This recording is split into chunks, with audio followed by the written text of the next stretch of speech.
जैकबाबाद का खबर शामिल क्यों पिया ब्यूरो चीफ वसीम इकबाल की रिपोर्ट मुताबिक ज़िले जैकबाबाद में कुछ ॾींहं अॻु ॻोठ अहमद मियां सुमरो जी रहवासी अब्दुल ख़ालिक लाशारीअ जो 7 वरनि जो पुटु नवीद अहमद लाशारी गुम थी वियो, जंहिंजी ॻोल्हा ऐं बाज़ियाबीअ लाइ शहीद मीर मुर्तज़ा भुट्टो पार्टी पारां एहतजाजी मुज़ाहिरो ऐं धरणो हयो वियो।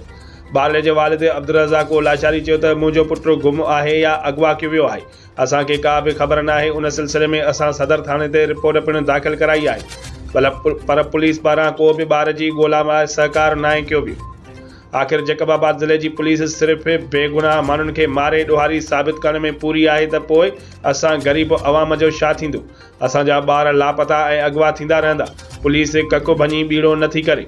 असां वज़ीर आला सिंध सैयद मुराद अली शाह, IG सिंध DIG लारकानो, सूबाई सलाहकार वज़ीर मशीर जेल खाना जात मीर एजाज हसन खान जखरानी, DC जैकबाबाद SSP जैकबाबाद खे अपील था करियूं त मुंहिंजे पुट जी ॻोल्हा में पुलिस असांजी मदद नथी करे, संदन खिलाफ़ सख़्तीअ सां नोटिस वठनि, ॿी सूरत में एहतजाज जो दायरो वसीउ कयो वेंदो।